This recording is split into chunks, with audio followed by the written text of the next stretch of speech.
Welcome back to another episode of the Counterculture Podcast. I am your host, Christian, along with my great friend and co host, Taylor.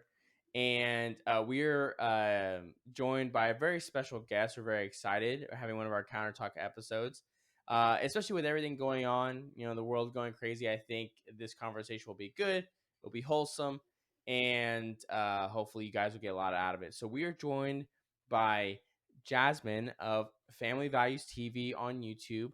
So, Jasmine, I'd love for you just to introduce yourself to our audience, and then also just share a little bit of your story real quick, and then we'll just, like I said, we'll let the conversation flow. Okay.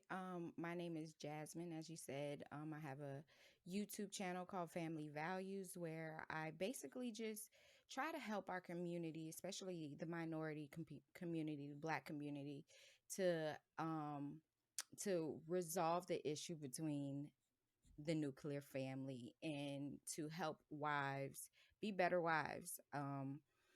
You know, uh, my biggest goal is to see more marriage and to see ways to solve issues and really have successful families and build legacy. So I am more about me.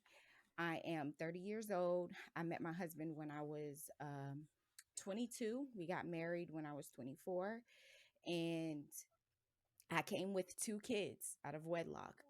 I was a teen mom, and my mom was a single mother, and basically the whole spiel of the cycles that happen when you are raised by a single mother happened to me.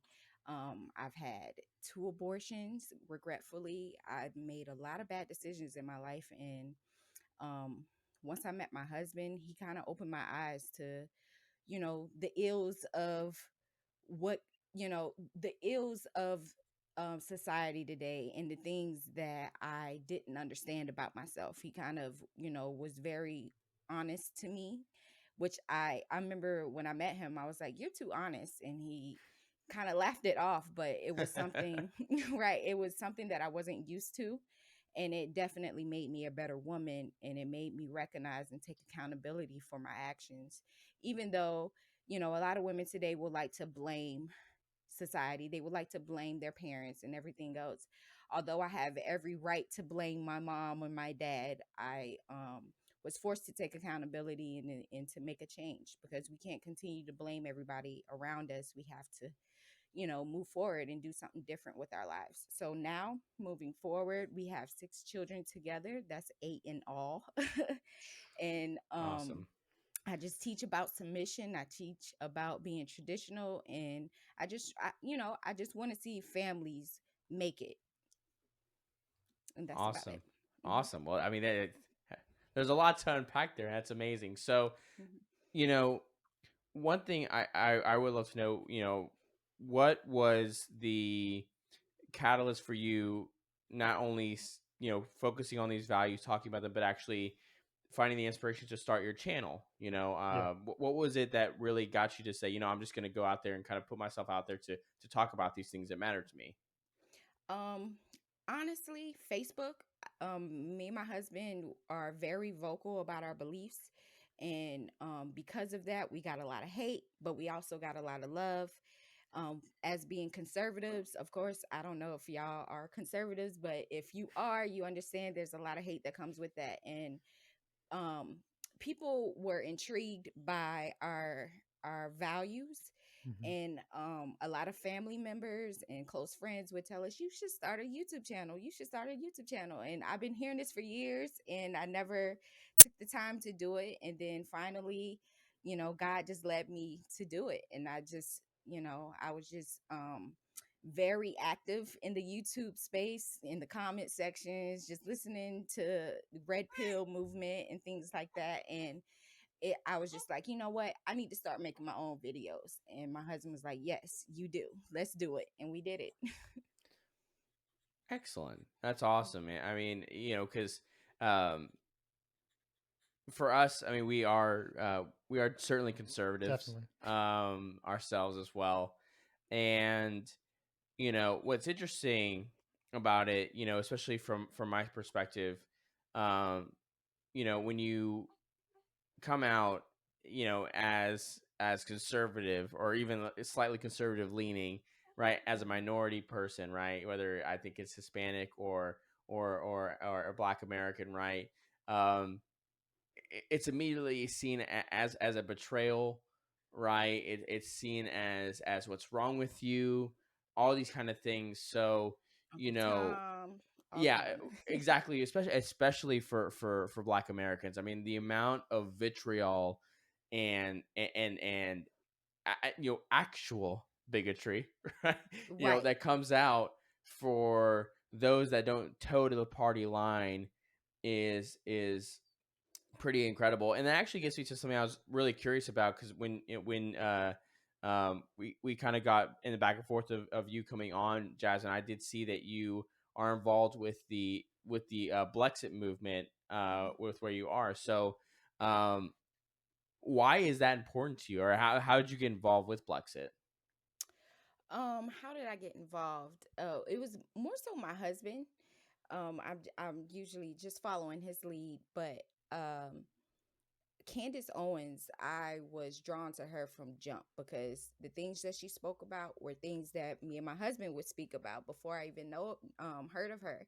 And I was like, yes, we need more of this. We need more of this. And I just been following her ever since, the viral video of her. And I found out that she created this foundation, and we were like, we should get involved with that. We were living in Virginia for a while, and my husband did get involved with that. And Hmm. I'm always having babies, so I wasn't on my feet. So so I wasn't able to really be as involved as I wanted to be until we moved here to Arizona. He got involved again with Blexit, and they seen leadership in him, and they were like, hey, can you be our state director? And they didn't have a assistant state director, so I'm his assistant in everything. So he was like, well, my wife can Awesome. do it. So Nice. I ended up becoming the assistant state director here. And what drew me was the fact, like, outreach has been our heart from the get go, before we even heard about Trump or anything.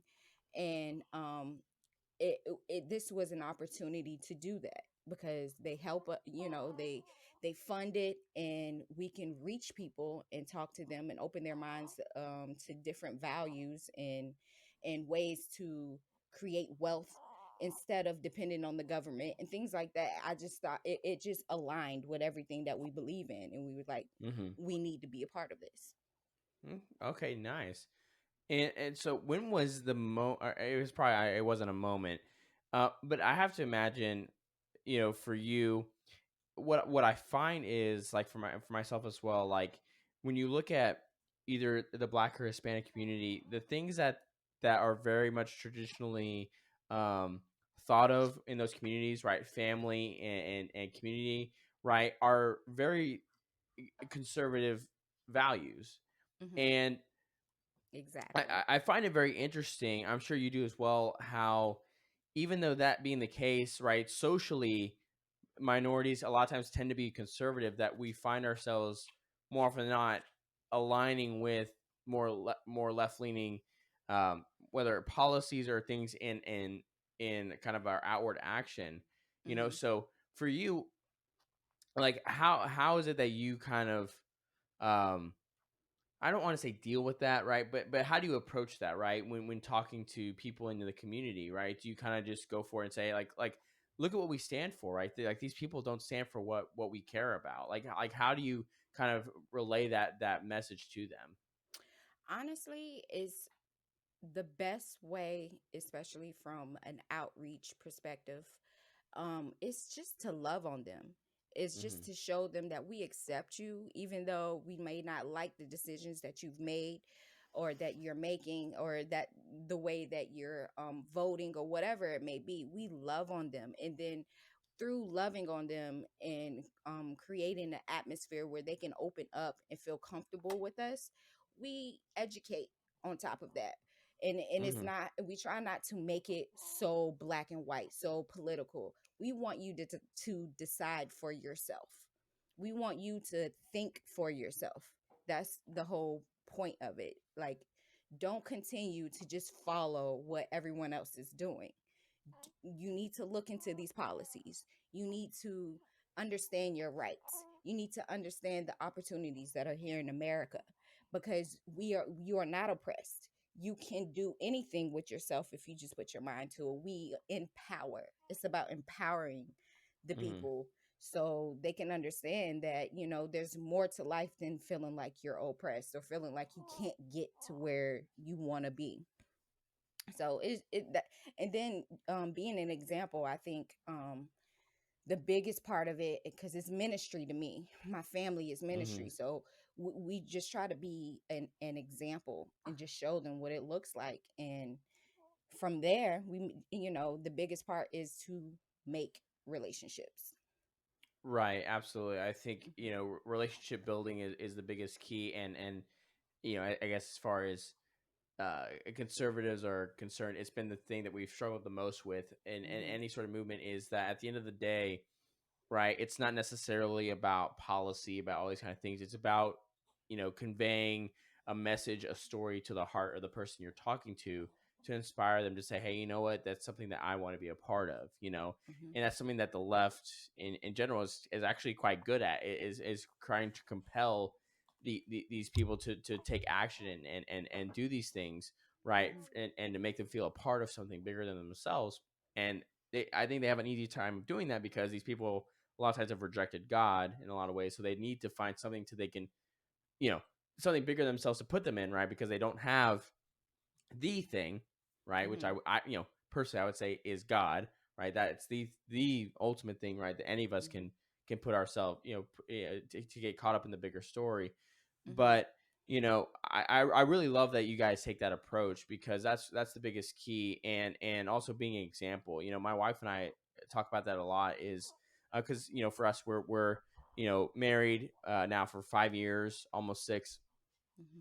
going on um uh 3 kids, right, for now, is where it Hmm. stands. And you know how do you inspire people to want to be parents? Is you make it look attractive, you make it look like something that you want to do, right? Right. If you're gonna try to inspire people to do that, you have to make it seem like you do it. So with you guys, I'd love to hear. So like you said, you've had 6 children together, you have 8 altogether, right? Which Hmm. something we're somewhat familiar with. His wife is one of 8, my wife is one of 9, Oh, right? So wow. the large family thing is just something we are used to. But for We Hmm. say you, used to, but we kind of it was wrong, like rough in the beginning, but we chose it.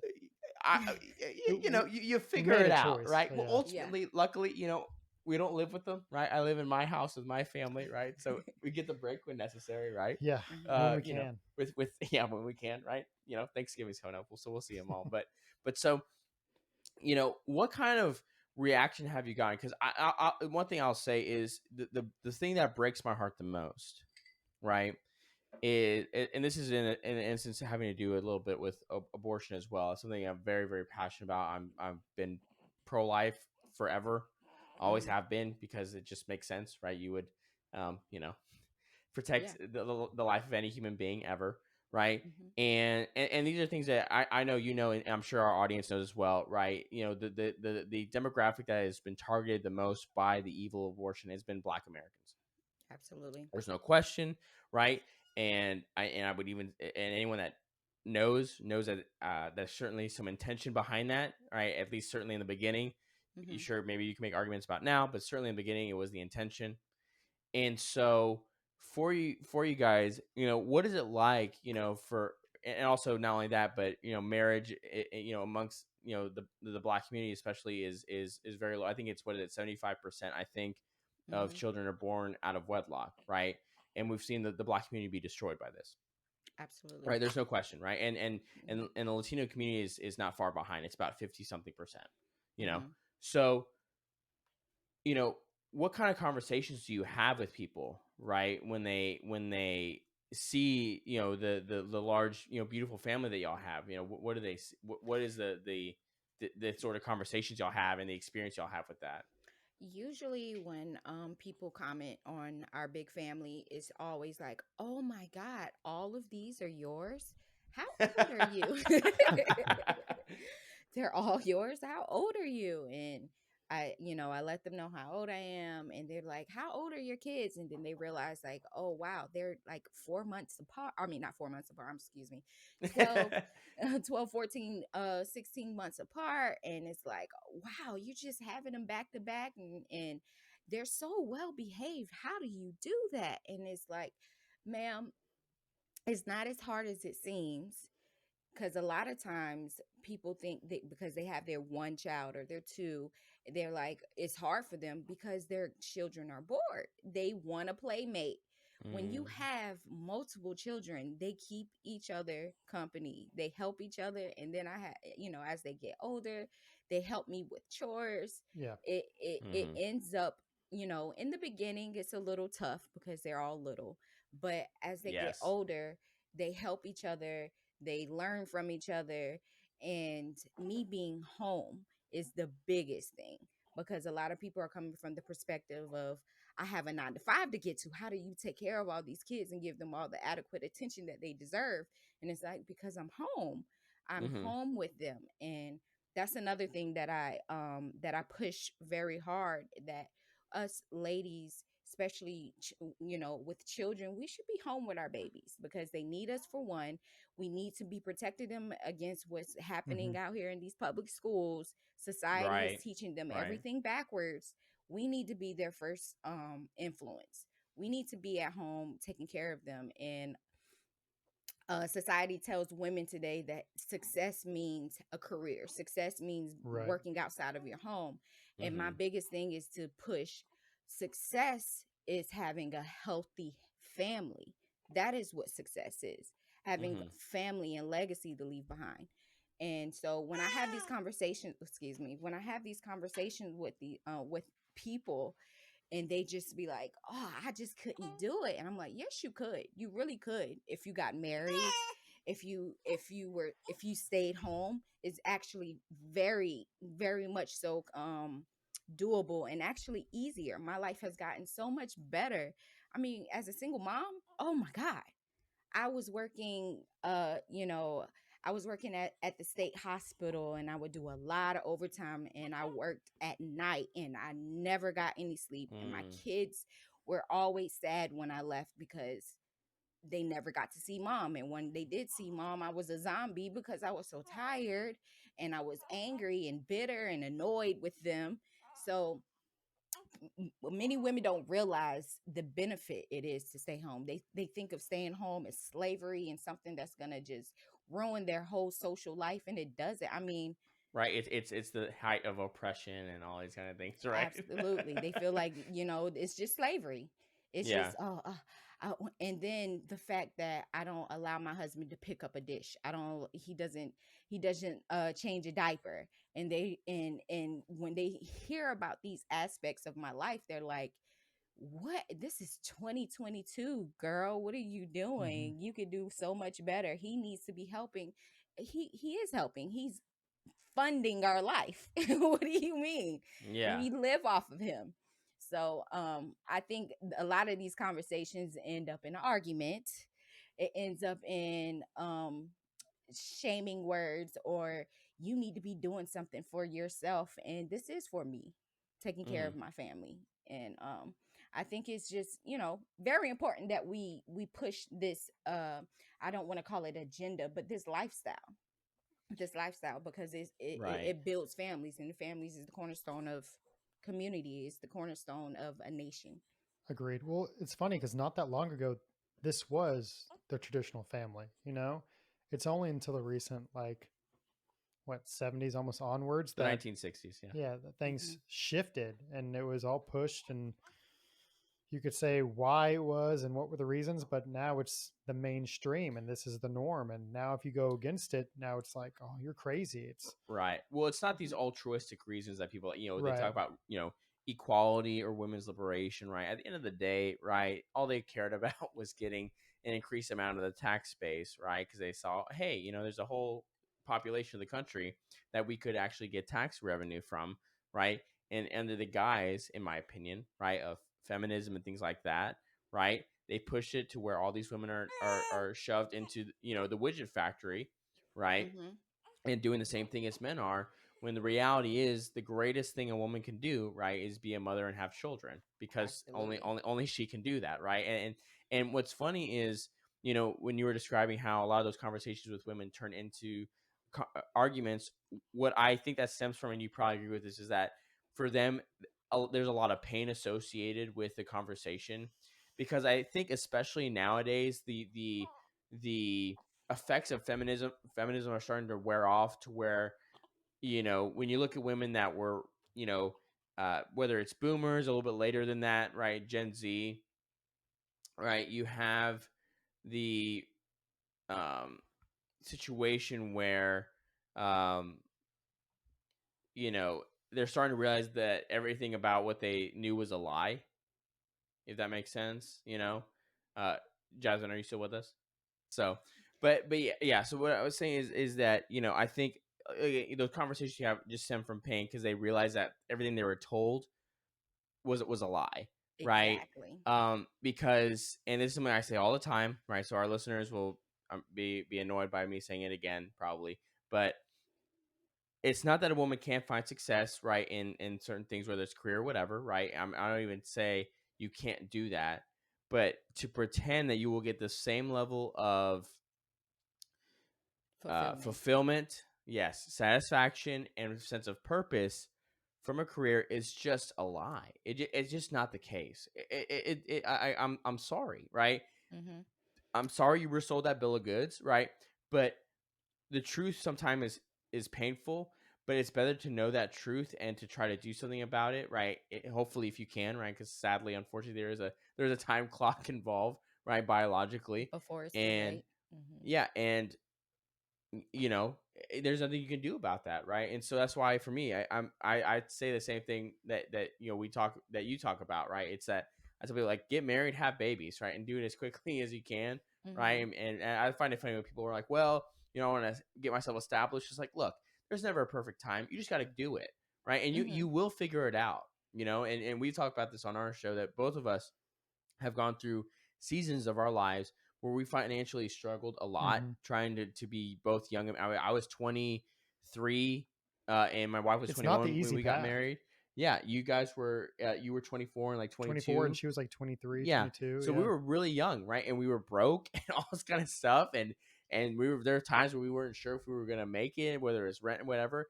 But we ended up figuring it out, right? And now Mm-hmm. being, again, 5 years into marriage, you guys just I seven. think we're going on 7 or at 7. Yeah, yeah, because we're about to have our sixth anniversary, so you are 7. Okay. I think, I don't know, Sounds right. for married longer than the average nowadays, right? Mm-hmm. It's through that process that we've been able to get to where we are now, right? And Right. it's It like, builds resilience, wisdom, strength.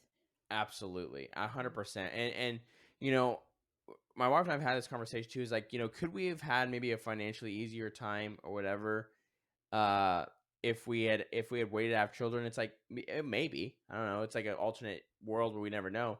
But Mm-hmm. would I trade that for the joy of of our children, right? I wouldn't. I Mm-hmm. wouldn't, right? And I even that's why I even say with men, it's like, men have a way of being able to find fulfillment out of like career and different things, and that's a good thing. But there's still something about having children that's just not, it's not been compared to any sort of, I know, achievements I've made in my professional life, Hmm. although I'm very proud of them, and I strive every day to get further and further along. But for me, having my 3 children at home to spend time with and play with, and all that kind of stuff, brings a level of joy that just doesn't compare. Yeah, trading Mm-hmm. hours for dollars doesn't come close. No, Right. it doesn't, right? And that's where, again, the you know, like you said, not agenda. I don't even think agendas are a message, but it's a message, right? About a better, a better way of life, in a way of, like, we were doing it this way for thousands of years, right? And sometimes, it's like the saying goes, like, if it ain't broke, don't fix it, right? You Mm-hmm. know, Right. and so and I think that's where I get so heartbroken, right? When I see people that are screaming and angry about the things, like we talk again. when there is a large section of people that would hear the conversation we've had so far and have a conniption fit over the things that you've said or we've said about family and having children, right? And I always stem to is they're not only, well, we're all broken, right? We're human, Mhm. right? But it affects them very personally, because what we're saying to them is that you might have made a mistake. Yeah, you prioritize the wrong thing. Yeah, and they don't know how to cope with that realization, and Mhm. so, you know I guess, one thing I always also thought was interesting from what you've said, and also from our interaction talking with you, because I know you had said when we asked, like, hey, can you come on our show, you're like, yeah, let me ask my husband, right, to see what's going on. Mhm. And I remember I read that message, and I was like, this woman respects her husband very much, Mhm. right? And I point that out only because, for most people, they would read that and be like, ask her husband. Why should you ask her husband for? Right. Right? Kind of You're a like those grown ladies you talk woman. to, right? Yeah, like, you're grown. Like, why does it matter? Like, Mhm. you don't need to ask him permission. Mhm. And it's not about necessarily asking permission. It's having enough respect for the individual to say, hey, this is something that was brought to me, is this okay, you Mhm. know so I'd love for you to share a little bit about, because, and you also mentioned this in our conversation earlier about, kind of submissiveness, right, which is a Mhm. very much a no sort of topic, right, the idea of submission, right, Mhm. is seen as something that's again super oppressive. So for Mhm. you, so let's just make it. Let's start with defining, right? So when you talk about the importance of being submissive, like, what does that mean to you? Like, when if you had to put a definition, or just describe it, Mhm. what does that mean to you? Um, in the most simplest form, releasing your control to someone else, your husband, Mm, especially. I wouldn't. mm, I wouldn't submit to anyone. Submit to your husband, but just releasing and relinquishing that control to him. And that's why I get annoyed when women say it's slavery. Slavery is forced. He's not forcing anything. right. This is what I am giving to him. This is what he's earned through marriage. He asked me to marry him, so he's earned my submission. There you go.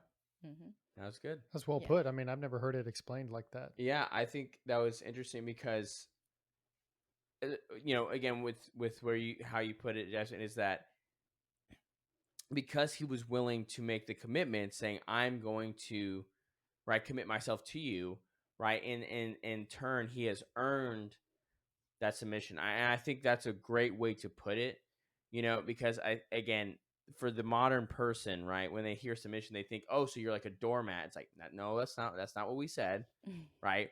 And also, I wanted to ask you that too, because I know for you, you're taking it from a biblical perspective, right?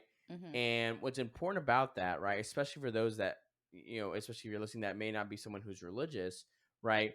The reason that context is so important, and this is something that for me, of course, I strive every day, is in the New Testament, right? They say, in the portion where they're saying that wives need to be submissive, right? Hmm. They also, in turn, right, it says, in turn, for the husband, right, you are called to love your wife as Christ loved the church, right. Absolutely. And so, and just like anywhere in scripture, right, it's calling you to the carpet, no matter, man or woman, right, to a certain expectation. Hmm. And what people don't, again, in the biblical perspective, for this reason, right, that does what that's telling the man, right, is up until the willing to die, right, to make sure to do what you need to necessary to take care of your family, right. Hmm. When I think it's Paul. Yes, it's Paul. Paul. Hmm. Yeah, when St. Paul is talking about this, right, he's telling these men, like, look, I'm calling you, right, to do what's necessary up to the point of dying for your wife, right, if necessary, right, putting your life on the line, right, to take care of her, right, and making that sacrifice, right, and so that's why there the trade off of submission it is seen as adequate, right? Because in that transition or in that exchange, you're saying, I am willing to die for you, right, if necessary, right? And so again, it would make sense. You would say, okay, well, if you're willing to do that, right, I'm willing to follow your lead in where you take us, right? Right. And again, what people really miss that part, even Christians really have a hard time, right, Yeah. recognizing that, right? I fall short of that every day. You can ask my wife, Hmm. right? I do everything I I can. will ask her. You can, right? You can text her, right? You say, she'll say yes. Christian's a knucklehead because I am. I mess up all the time, right? Hmm. But what that is the reason why the institution of marriage is so important, right? And I would Hmm. say not in this specifically the Christian perspective is it calls both of you right to this higher ideal, Hmm. right, of what is possible, right? And the more marriage has become less and less. Well, I mean, I would just put under attack more and more, right? Of Hmm. why we've seen everything else in our culture, just fall apart. You, Absolutely. you know what I mean? If And so, you know, um, in I guess that being said, I kind of like rambled on a little bit there, hmm but But if I can add, the reason yeah. why I make sure that I say he earned it through marrying me is because a lot of times you hear women that say, is he Christ like? Is he doing what is he doing for you? He had, I'm not gonna submit unless. And it's like, no, you shouldn't don't marry someone that isn't going to protect you and love you like Christ loves the church. Don't marry someone that you can't look up to and feel safe submitting to. You shouldn't marry that person if that's someone that you can't respect. So I get a lot of excuses from women why they're not submitting to their husbands. It's like, no, ma'am, that's he has committed his life and devoted his life to you. He doesn't get to say, today I'm not paying the mortgage. Today I'm not going to check and see what that noise was in the middle of the night because I'm mad at you or because you didn't wash the dishes today or cook a good meal. No, there's it's unconditional. There's no conditions. Only condition is marriage, and I try to beat that across people's head because there's if you say unless he's this, you will always have an excuse for not submitting. Mm, You will that's always yeah. find something. Well, he didn't pay the light bill on time last week, so I don't have to listen to him today. Women are very petty like that. So we will excuse our bad behavior for anything. We will find something. So it's important to know that it's his devotion to you that requires your submission, not his perfection, because no one's perfect. If he's doing something that you don't like, you need to pray about it. You need to be quiet and find a way to bring it to him in a respectful way. Right. And to your point, right, this is why discernment in the person you marry is so crucial, is that you should be able to be with someone that you can obviously you have to do it with love, right? Either, Hmm. the husband or the wife, right? Be able to bring up things when you're like, hey, like, you made a commitment to me, right? We got married and like Hmm. kind of you gotta like kind of pull your weight. You know what I mean? Like you gotta kind of do what it takes, right? And Hmm. again, I think sometimes people see that and like, oh, like that's not good. It's like no, like if you can't count on your spouse to help you Yeah. stay accountable, I mean, who can you count on? Hmm. Like, I mean, like that's what it's about, right? Is being able to rely on each other to make each other better. Like, that was one of the biggest commitments that we made, right? When we first got married, is that we have to continuously try to hold each other to a higher standard, right? The best we can, right? To help each other to improve and get better as husband and wife, and as a dad, as a mom, right?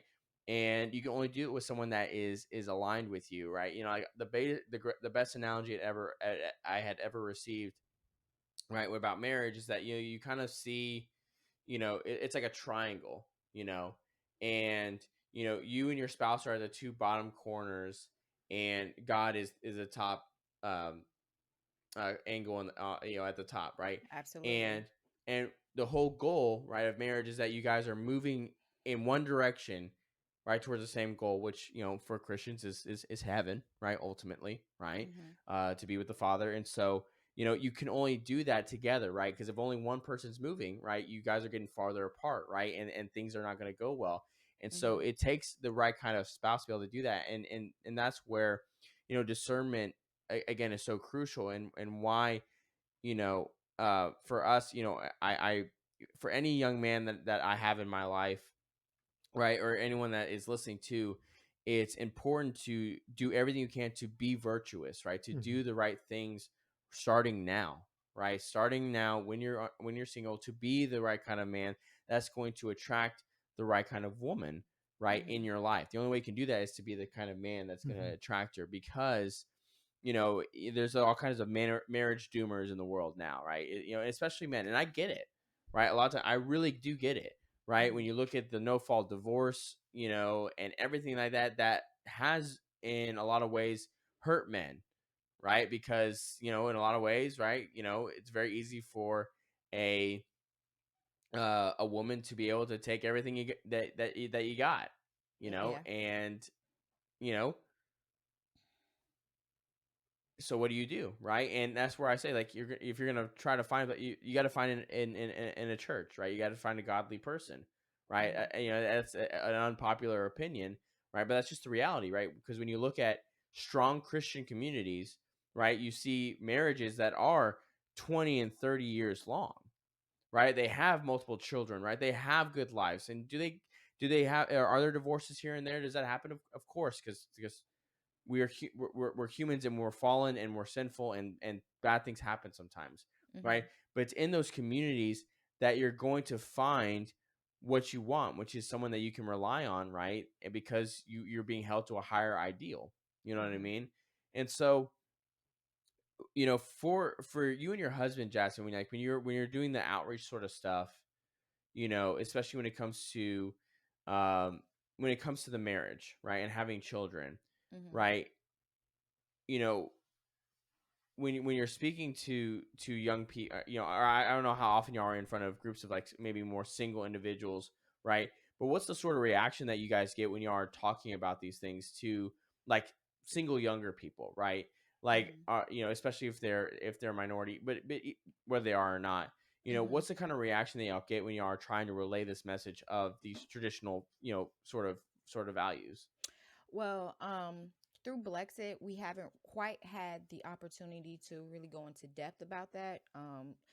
The last couple of events we had were like pro life things and things of that nature, and we just helping the community by bringing in baby stuff to help mothers and things of that nature. But Mm, in my personal time, when I do reach out and talk to single women or even single men online or something like that, I try to explain to them the benefits of marriage, because there's, especially in this red pill movement, a lot of men are real or believing that marriage isn't worth it anymore, considering the the feminism movement that has changed the mindsets of women to not be actual women. They want to be like men.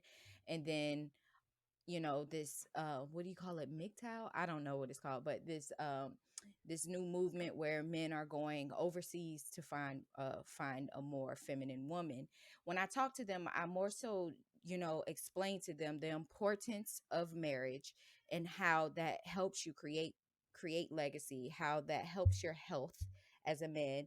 A lot of men feel like they're just gonna die if they get married, and statistics actually show that men that are married are more healthy, and they are more successful in whatever kind of business career endeavor hmm that they have, because they have something to fight for. They have Right. something to Right. keep them grounded. So and I just explained the things that they could have, and how they can get there. And the best bet is to do it as early as possible. Get you a woman or find you a man at, as soon as you're out, if your parents are kicking you out of house, which I don't recommend. Parents, even if your child is 18, try don't kick them out unless they have something to go to, especially your girls. Keep them covered until they have a plan, till they have a man in their life that could be their covering. And I strongly believe in that. But Mm, um marry young and learn together, and from there start having children. Because I think when you put these situations on their laps, it forces them to grow up, it forces them to start thinking ahead, it forces them to mature and become successful adults. mm-hmm. And these are the things that I talk to them about.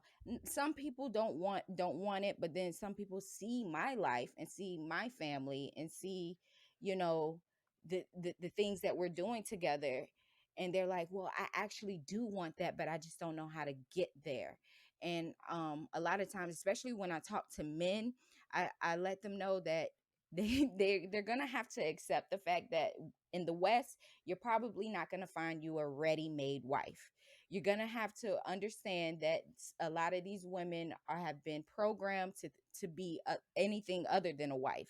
So if you meet a woman that's willing to learn, don't be afraid to let her know what it is that you want, because I think a lot Mm-hmm. of a lot of times men are afraid to speak on the things that they want. They think because they're shamed for it, they feel like, everyone is telling them this is toxic, this is wrong for you to be a masculine man, this is wrong. And I kind of try to elevate and encourage them, like, no, this is who you are and who you're Mhm. supposed to be. And Right. when you are that to a woman, they can't help but to respect that. They can't help but to either get out of your way because they know they're not going to be able to be on par, or they're going to work hard to get on par. And and then my channel is for women to teach them how they can be as submissive or as feminine, or as traditional as they can be in this Western world. I Right. think that did I answer your question? I mean, it sounds good to Yeah, me. no, no, it was great because, it kind of went even broader as far as even going into your like you said with your channel, and I think you're right because again, and that's why I was kind of what I was referencing when you said the red pill movement, right? You see a lot of guys that are kind of marriage doomers now Right. because they see all, and again, I do get it to a certain extent. You know what I mean? Like I really do. N- I can see how on a logical perspective they see like, why would I bother getting married? It makes no sense. But again, I believe the same as I think you do is that marriage is a fundamental institution, yeah, for every society.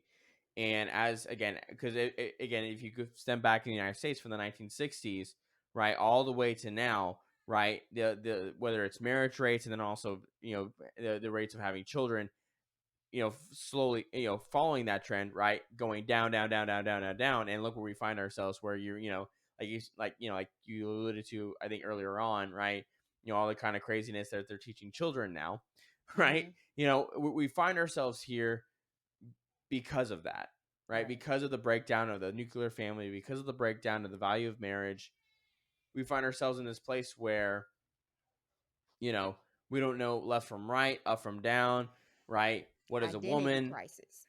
Yeah, exactly. What is a woman? I still don't know. I mean, maybe we'll figure it out someday, right? Like it's just all these things, right? Mhm. And at the end of the day, right? It's these things that will as that saying goes, the truth will set you free. Mhm. And and that's where again, it's funny you say encouraging men to kind of just put it out put it out there, right? Whatever what they want, Mhm. because in my first day with my wife, right, we were together 3 hours, and so I was like, this is exactly what we want, what I want. This is what I'm, what matters to me, where I stand, right, and Mhm. I'm very grateful. She was like, okay, cool, yeah, me too. And I'm like, okay, perfect, right, this is gonna work. This is gonna work very well, Right. um, but to the point of children, right, because I think this is the rearing and bearing of children is the most important thing that there is Absolutely. for you and your for your kids. Do you guys homeschool? What do you guys do with your kids? Yes, I homeschool. It's been a rough start, but we're finally getting the hang of it. because there's so many of them. But yes, we homeschool now. I couldn't imagine sending them back to public schools. Okay, so so when did you start doing the homeschooling? Um, COVID season, whenever Uh, they shut down the schools, we never went okay. back. Yeah. Okay. Right, Hmm. like many moms. So for you, did you like kind of go along with the Zoom school sort of thing for a little bit, and then you kind of heard like the crazy psychotic things they were saying to kids, or did you say right when that happened, you're like, yeah, no, we're not doing that. Um, were they? It's so long ago I know it because we feels like had ages just ago.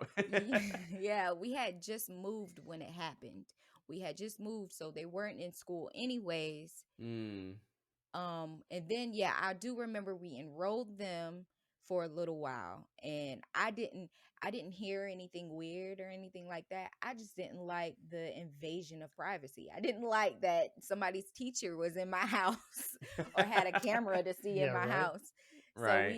we eventually was like, okay, we're gonna do something different. We're gonna homeschool for now, and then things started getting worse in the schools. We started hearing about the CRT. We started hearing about the sharing of the bathrooms. And like I said, I was in Virginia at the time, and I thought it was conservative there, but it's not. So they Yeah. were, yeah. So they were implementing things that I did not want. I think they were trying to mandate vaccines, and it was just like, and we don't do that. So we were like, okay, yeah, no, we're just gonna figure out something, and I'm gonna try to homeschool. And we never turned back because it seems to only get worse as time goes by. Have you noticed? Yeah, Yeah. Good yeah, grief. yes, absolutely. Yeah. So, so what I'm curious about, with this, and I think this would be something that's great for your perspective. So, Mhm. for the CRT stuff, for me, I mean, we did a whole episode on it, and Hmm. I really, you know, in 2020 with the whole George Floyd thing and all this kind of stuff that happened, I Mhm. really did what I could to try to learn and educate myself on what this message they're trying to convey, Mhm. and and just the level of toxic just hate that stems from that. And so, Mhm. you know, what was your exposure to that? And for I would love to honestly, for you as a Black American, what is it about the about CRT that you find offensive, regressive, whatever descriptive word you want to put on it? Hmm. Well, I don't have any because, like I said, my kids didn't experience any of it, and neither did I. I was just this is just from what I've been hearing, what I've been seeing online, Hmm. seeing a little bit of the curriculum here and there, being exposed. And my biggest thing is the fact that they're teaching our Black babies that they're oppressed and that the white man has a foot on their neck. I don't know if they use those words verbatim, but they are teaching this and making children believe that they can't do anything. They're making our black and brown babies believe that you know there's nothing that they can do about the fact that they cannot succeed in life, and that Hmm. is a complete lie. America is the greatest country on the planet. That's why everybody is rushing in on the borders trying to get here. We Right. are Yeah. we are an amazing place for opportunity, for entrepreneurship, for business, for we're cap we are a capitalist society where you can create wealth.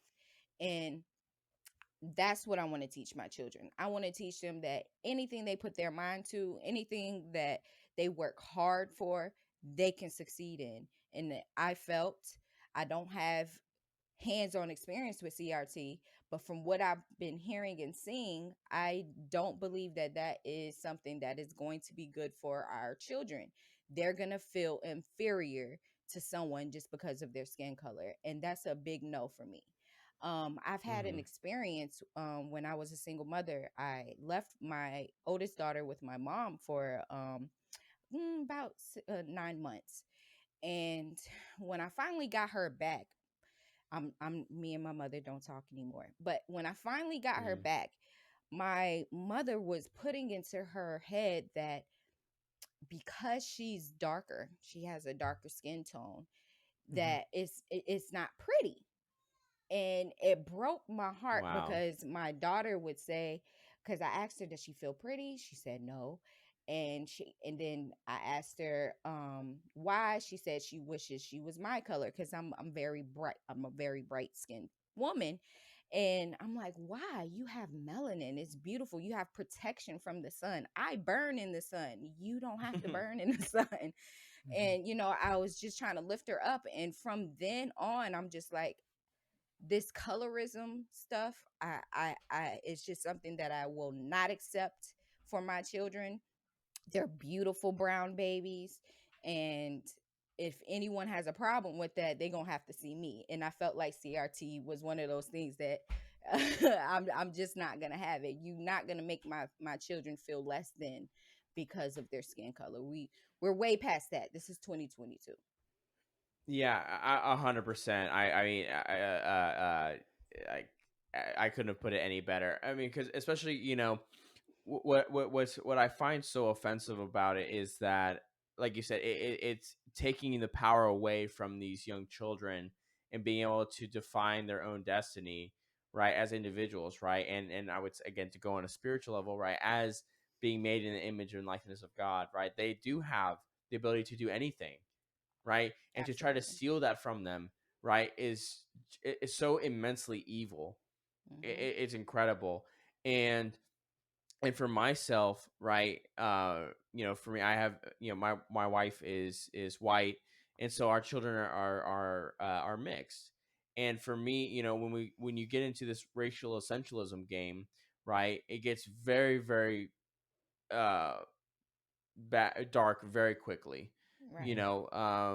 It's and confusing. it is, right, and it to the point where even when it came to a family, right, it created some strife because I just said I will not tolerate or accept anything that is gonna tell my children, no matter how they look, that based on the color of their skin, it's gonna define whether they're gonna be able to do something or not.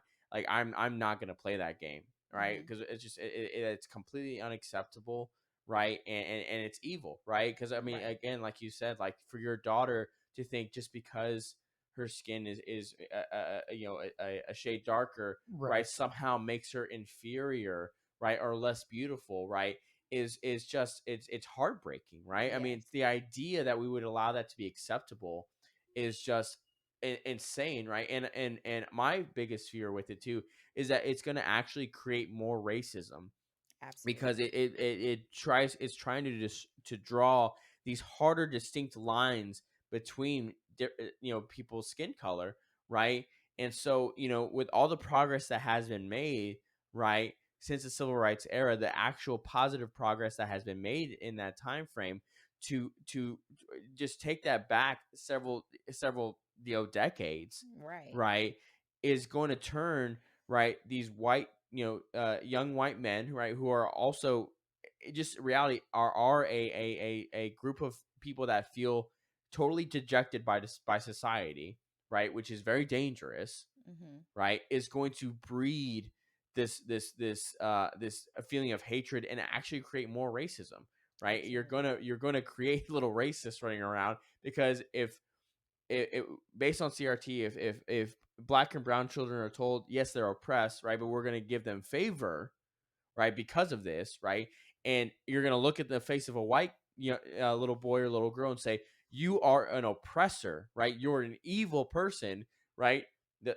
eventually they'll believe you if you tell them that long enough, right, and what do you think that's going to do, Hmm. right, they're going to retaliate, right, Hmm. in very, very dangerous and evil ways, right, because Right. they're human, right, and that's the biggest thing that it just concerns me. It makes me work. It breaks my heart, right?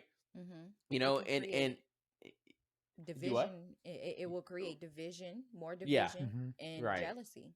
Yeah. right, exactly. And you know, for me, I think there's a certain aspect where there are certain individuals that are, are intentionally trying to do this. I think most people are um, willfully ignorant because they just want to fit in and not be seen as a, being called racist is the worst thing that you could ever be said about you in 2022. And obviously, for anyone listening, you shouldn't be racist, right? That's bad, right? But there's certainly worse things in the world than even that, you Mm-hmm. know. But but also, I mean, we've watered that down so much that the word means nothing Absolutely anymore. I mean, nothing.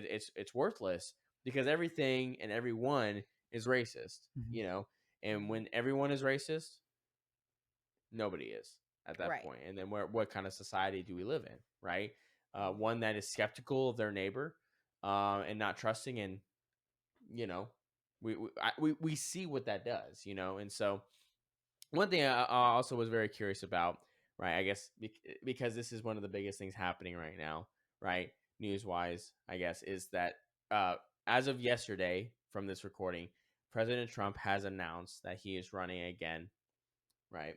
Mm-hmm. In for president 2024. Mm-hmm. So Jazz, and I'm curious, right? Because I know for your channel, right? Obviously, you focus more on, I would say, the most important thing, which is family and the importance of family. Mm-hmm. But what is your opinion on him deciding to make a third bid for presidency? What is your opinion? Let's make America great again. That's my opinion because I mean, honestly, he was I mean, look at what he did in the 4 years that he was in office. So I am 100% behind him, and I want to see justice, honestly, because I believe that the I don't know if I can say this, but Well, that for some things us, was I'll say stolen. for us, you could say anything, right? For the YouTube gods, right? They Okay. may not like it, right? But for us, you can say whatever you want. Okay. Yeah, but yeah, I believe 2020 was stolen, and I Mhm. really hope to see justice. I've been praying for justice, and it's time for America to turn back around to what um we were supposed to be in the first place. I think this is the time to drain the swamp, to drain out all the corruption. It's a lot, and I don't believe it's just America. It's a global issue, and Mm-hmm. I have big faith that a lot of this is about to get exposed, and I believe it's going to be before 2024. But that's my conspiracy theorist coming up out of me. So, uh, Yeah, right. so but for 2024, if if he has to run again and he isn't placed back where he's supposed to be, I'm definitely going to be voting for him, and I definitely will be telling others to vote for him and doing whatever it is that I can to help with this race. Okay. So uh, this kind of goes back to some of the things we talked about earlier. What has your experience been in being someone that probably, I assume, is probably vocalized, right, that you support, President Trump?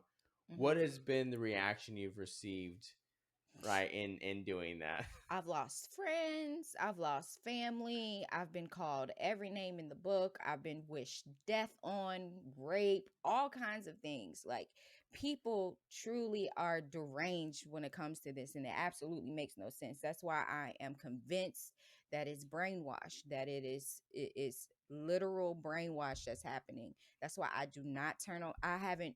We don't have cable. I do not watch the news. Never do.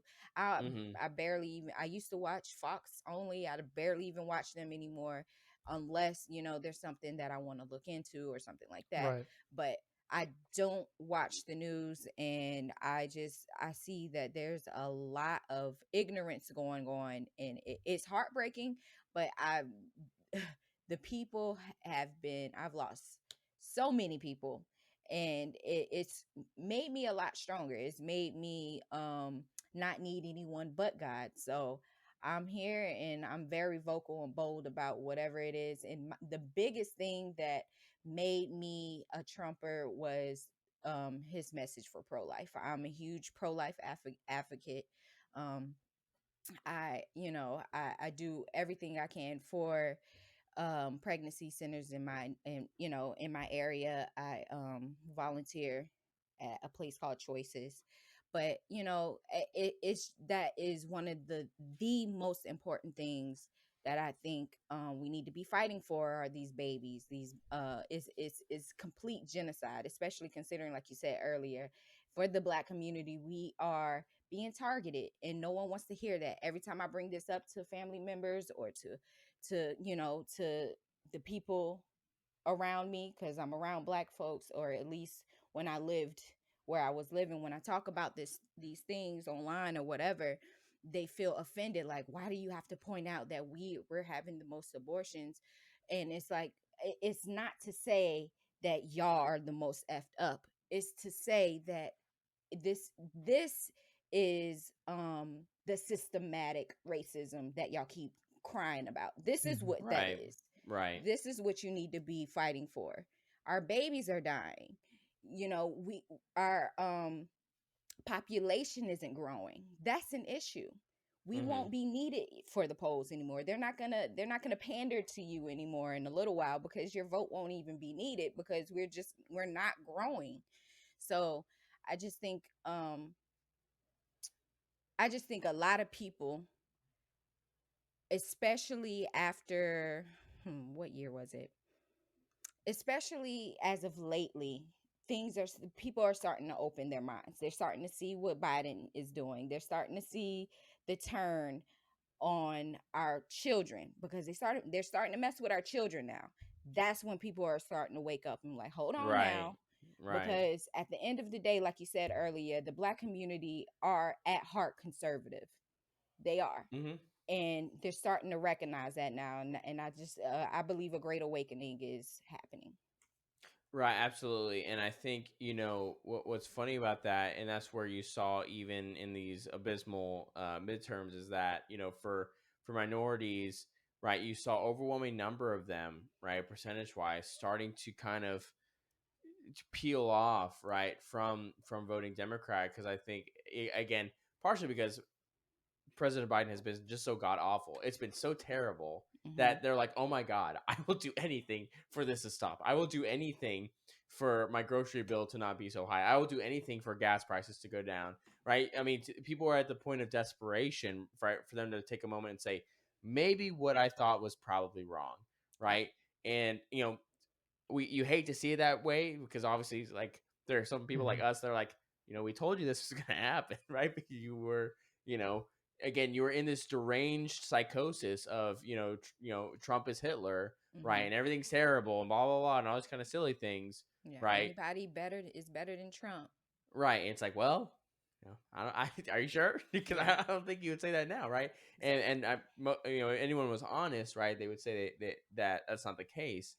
And I think we are at this very interesting turning point, and this is why, even we've talked about this, why we started this show, is that, if you had me in 2019 sitting next to me now, there's a lot of things of how I perceive the world and perceive what's going on so differently than I did at that time. You know what I mean? Yeah, Hmm. I mean, I definitely thought there was more accountability. Apparently now, I mean, people turn the cheek every which way. I mean, even the stuff coming out right now with the whole like FTX and the whole Ukraine, and how they're talking about how it's like Oh yeah.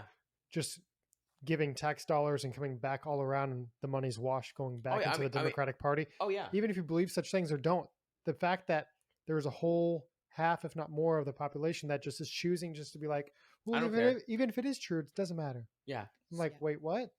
We just too many people are looking the other way, or just they act like they don't care just because their person's in office. Yeah, Yeah. and I think they just want the status quo, right? And just not to have to use their brain, right, to like critically think like maybe this isn't right. Because to that point, to your point, like it has become very clear that the country of Ukraine, right?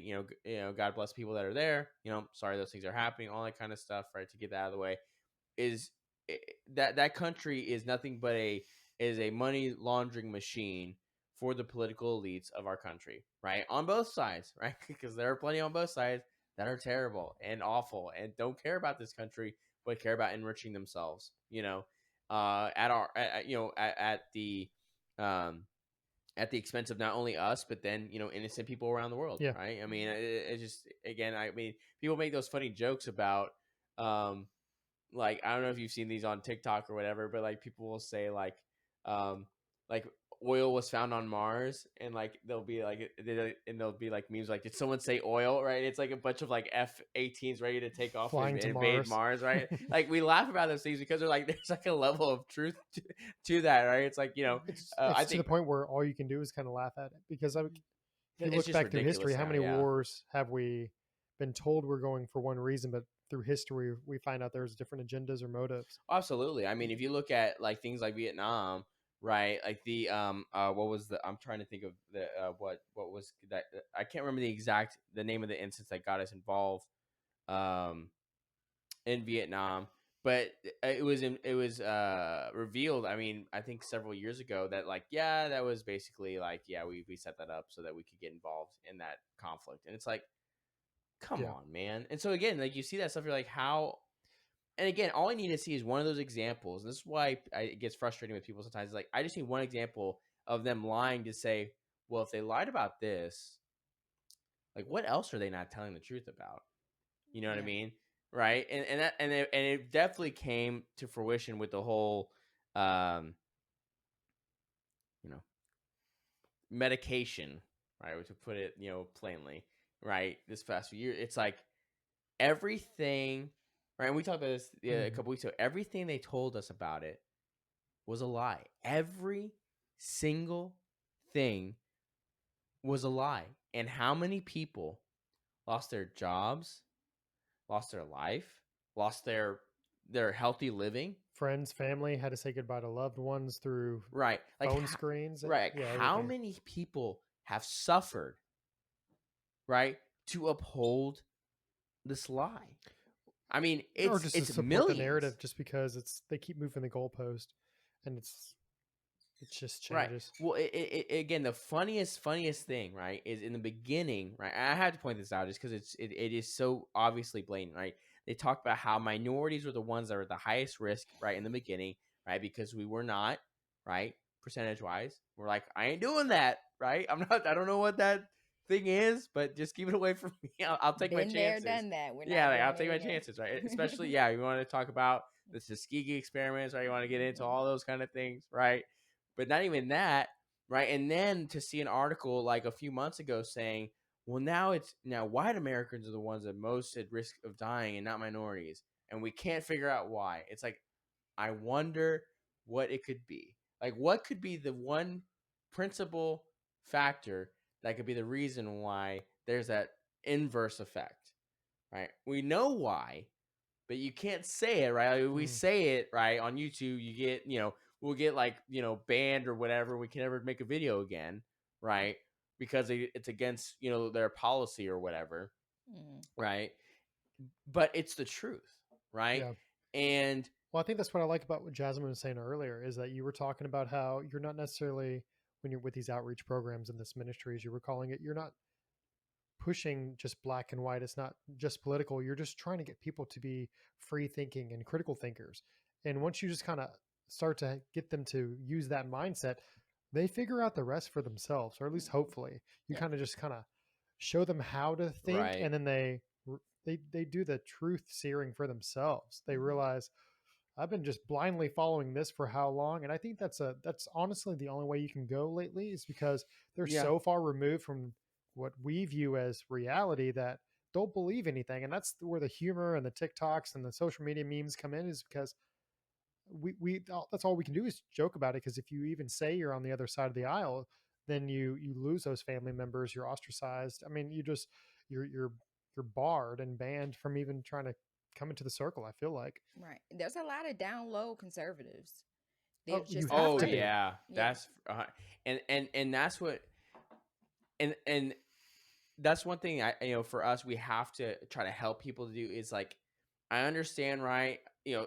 Societal pressures would tell you, just like, put your head down, right? Just ignore it, and just, secretly vote R, right? And just pretend like, it's like, but our attitude of that has gotten us to where we are today, Nowhere. right? And that's where like I get so frustrated with like older Republican conservative types.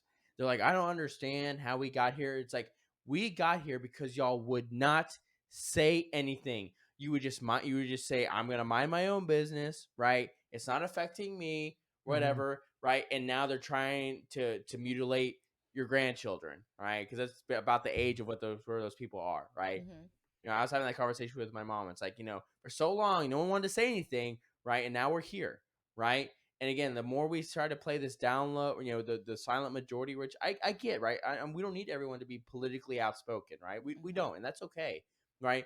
But you don't need to be some political commentator or YouTuber to just say, hey, To have I a don't think that's conversation. Yeah. okay, right? To Right. be like, you should have the freedom to in your workplace, right? Say, hey, you know what? I know we're trying to push it. I'm not doing that. Like, I don't believe that. Like, But please, the you workplace can't used to be a force place me. where you didn't bring politics in.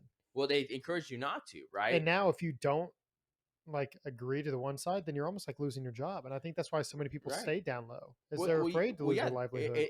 Well, yeah. I mean, that's where I don't know if y'all saw this. Like, there was the two Kroger employees. I can't remember Yeah. where they were. Right. They were forcing everyone to wear pride flags. Right. Little pins on their uh On their apron. apron or whatever. And they said, I that it goes against my religious beliefs. Right. And they fired them. Right. Now, luckily, they won that suit. Right. Good. Against Kroger, right? Which it should be common sense. Like, you can't force someone to, like, I'm not gonna force, right, a gay person to like wear a crucifix. Right. Okay, right? I hope they find Jesus, right? I hope they find that joy in their life. Yeah. Don't you have that image in your head, right? Of some poor gay person being forced to wear a cross, right? No, I'm not doing that. I I just I, I pictured you like standing over somebody at Kroger. Just the power of Christ compels oh, you. shut Just up. like I wouldn't do that. Yeah. Throwing holy water on Yeah, them. holy Exactly. water, right? Yeah. No, it's like, but like I hope they find Christ, because I know that with the joy in that, but like I'm not gonna force them to do that, right? And Mhm. again, we're in this time where you know Christianity is the ultimate, pun intended, counterculture, right? Like, it's very strange. I wonder if you think the same thing, Jasmine. Is like, now, like, it used to be like being like kind of edgy was like, like staying out late, right, listening to kind of racy music, all these kind of things, right, being a rebel. But Mm-hmm. nowadays, being edgy is like being Really? married with like 4 kids, and that's seen as like super, like, oh man, like, that's so grunge. It's like, not Right. really. I mean, so do you feel that way sometimes? Like, people look at you like you're like just this crazy person. You're like, I just want to have Abs- kids. Yep. Yeah. Absolutely. We're at the point now we don't announce babies anymore, not right away, because we know we're gonna get the backhanded comments from everyone, from Yeah. anyone. It's like, another one? Yes, another one. That's what we're fruitful. And Yeah. and it's annoying. It's like, this is just how we're living. Why can't we have the choice to live this way without you questioning, oh, that it's overpopulation, you're having too many kids, or there's no way that they're all adequately getting taken care of because there's just too many of them, and all these other judgments. Yeah. And it's annoying. It's very annoying because we can't have any judgments against the alphabet crew. We can't say anything Yeah. about, oh, well, I don't want you to teach my children about this because that's sex and I should have the right to talk to them about sex. Oh Mm-hmm. no, then you're a bigot. There's something wrong with you. They need to know. No, they need to know what I want to teach them, because we're going to teach them our values. Y'all teach them math, arithmetic, reading, science. That is your job. So it's just Yeah. annoying because it's very, very one-sided. And Right. like you And it's said, like, yeah. Christianity is now the new, I don't even know what to Punk rock, I guess. I don't Yeah, know. it's the new The punk the rock rebel without a counterculture. cause. I don't know. Yeah, yeah, Yeah. exactly. If you go to church every Sunday, you're like, you're the biggest rebel to society at this point. The FBI has you on their watch list. Right. You know what I mean? It's just And we're crazy. canceled. Yeah, yeah, right, yeah. Stream shut down, right? Yeah. But anyway, but but I want to go ahead and wrap it up because we've had an awesome conversation, but you have a beautiful baby that you need to take care of, right? And so I don't want to steal away any more of your time from uh the that little angel. So Mhm. you know, from our conversation, right, we've talked about a lot of different things, but if you had to leave, our audience with like kind of like one thing, Jasmine, what would you leave them with? I would leave them with um be an individual that thinks for yourself. Open your mind to other things other than what mainstream media is telling you. Do your own research. Take the time to look at policies. Don't just vote because it's blue. Don't Mhm. just vote because your mom, your grandmom, and everybody around you said that this is what we do. No, vote based on your values. What do you want? And think about the future of your children and what you want for them. That's the biggest thing. Quit thinking about just you. Think about the future as well, because, like you said, that's what the last generation didn't do. They were too quiet and they didn't think about how this could affect the future. Think about the future, think about your children, and vote based on it, those values. Also, submission is not slavery. It's freedom. I've I don't know what just happened. There you are. Okay. Submission is not slavery, it's freedom. It creates the most beautiful balance within a marriage and within a family. When your children see it, they're balanced individuals, and they understand authority, they understand how to love one another, how to respect one another, and how to properly create their own families once they go out the house. It's important not just for you, not just for your marriage, but for your children. And that's what I harp on all the time. Legacy. Do these things not just for you, but for the generations to come. Perfect, perfect. Well, I couldn't think of a better message to leave off with. First off, Jasmine, thank you so much for joining us. Mhm. Where can the people find you? You can find me at youtube.com/family values TV. And I've kind of been out of it since I just had the baby, but you actually caught me right when I'm back on my feet. So I'll be getting back to creating more content. So please check me out. And I actually just did a song with my husband. He had me rapping. So Wow. if you Oh, go to my community page on YouTube, you'll see I posted it on there. Go check it out. I oh, will. man, a mom, a rapper. I mean, is there anything Not she just can't a do? mom of 8. A mom of eight, and a, an upcoming rap artist. I mean, there's nothing you can't do, guys, ladies. Thank There's you. nothing you can't do. Nothing. Okay, So so what's y'all's excuse? There you go. exactly right. You can be a mom and a rapper. So yeah, so again, Jasmine, thank you so much for coming on. This was so awesome. We'll have to have you back on to talk about more stuff. Because again, we could go on and on, but again, you have a wonderful family that they need you, right? Mhm. So we've taken enough of your time. So y'all, thank y'all so much for joining us. Again, you can make sure you like, subscribe. You can also find us on Instagram at the Counterculture Cast, and we will see you guys well, next week we have a special sort of episode drop because Thanksgiving, so we're not going to record, but we did a drunken podcast with our wives on, so we'd be looking forward to that disaster, beautiful mess. It Anyway, was a good time. yeah, it was a good time. So again, Jazz, thank you so much, and we will see you guys next week. Take it easy. Thank you. Later.